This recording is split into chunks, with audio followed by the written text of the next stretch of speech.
Cube Radio. Salut, c'est Charles Dran avec l'équipe dans 5 minutes. On s'intéresse aux sciences, à l'histoire et à l'actualité. Aujourd'hui, on parle de légumes.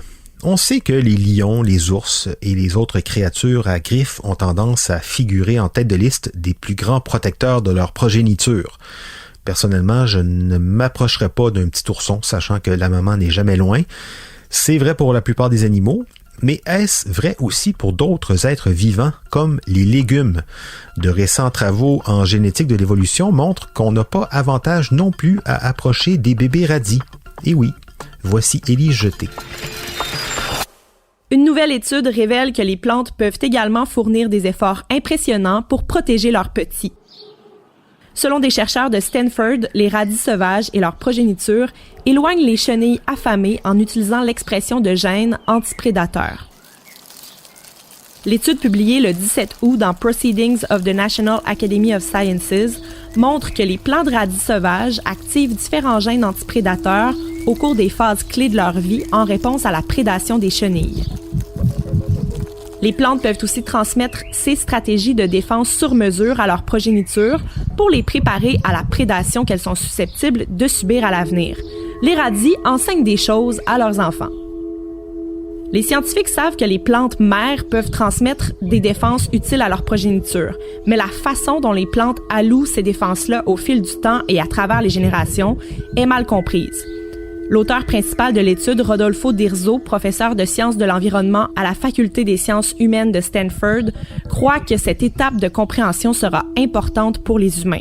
Par exemple, l'aspirine, la morphine et le médicament Digitalis pour le cœur sont quelques-uns des nombreux médicaments dérivés des défenses chimiques créées par les plantes.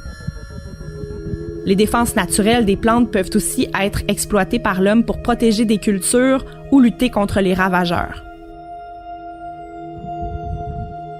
Les plantes sont capables de s'armer de toxines, d'épines et d'autres défenses chimiques et physiques pour tenir à distance les animaux herbivores.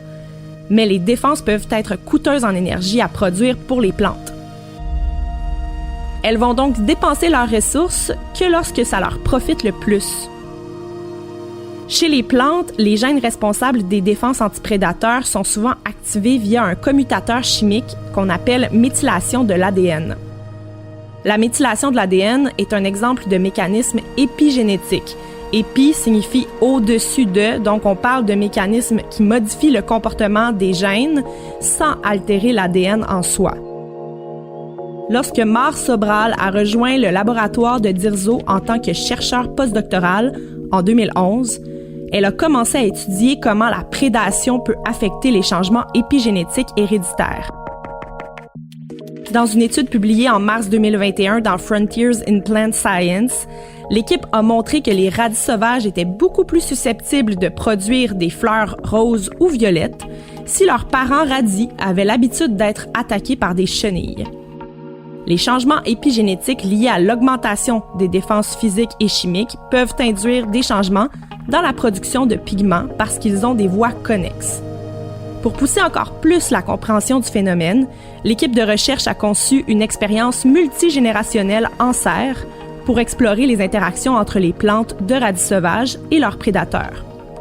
Chez les radis sauvages, les défenses antiprédateurs se manifestent par des poils hérissés sur les feuilles et la fabrication d'huile de moutarde toxique. L'équipe a voulu savoir comment les plantes de radis sauvages allouent leurs défenses physiques et chimiques et comment des défenses accrues au cours d'une étape de vie particulière peuvent être transmises d'une génération à l'autre. L'expérience en serre a permis aux chercheurs d'explorer leurs questions dans un environnement contrôlé. Les plants de radis ont reçu suffisamment de lumière, d'eau, de nutriments et une température constante. Et seules les chenilles ont été autorisées à brouter les plants de radis sauvages. En d'autres mots, les radis n'avaient rien d'autre à faire que de se défendre contre les chenilles. Ils ont testé 160 plants de radis avec des dizaines de chenilles qui attaquaient les plantes pendant 2 semaines au cours de 2 étapes clés de leur vie. Lorsque les plants de radis produisaient leurs 2 premières feuilles et lorsque les plantes adultes fleurissaient. Les chercheurs ont pu mesurer l'efficacité des défenses de 2 façons, en comptant la densité des poils sur les échantillons de feuilles et en mesurant la quantité d'huile de moutarde sécrétée par les feuilles. Au bout du compte, les défenses physiques et chimiques des radis sauvages étaient facilement activées par la prédation au début de la vie de la plante, dès l'apparition de ses premières feuilles. Cependant, à l'âge adulte, seulement les défenses chimiques, la production d'huile de moutarde, étaient déployées par les plantes en réponse à une attaque de chenilles. L'étude a ainsi pu confirmer que l'appel chimique aux armes de défense chez les plants de radis sauvages, la méthylation de l'ADN, avait bel et bien lieu lors des attaques de chenilles. Pour les chercheurs, comprendre ça, c'est vraiment une clé importante à la compréhension de la biodiversité. La chaîne alimentaire est remplie de mystères et cette découverte fait partie des mystères résolus. Et oui, mystère résolu pour le radis sauvage et sa progéniture. On peut supposer l'existence de stratégies similaires pour la maman patate, la maman pomme ou la maman herbe à puce. Merci, Élise Jeté, c'était en 5 minutes.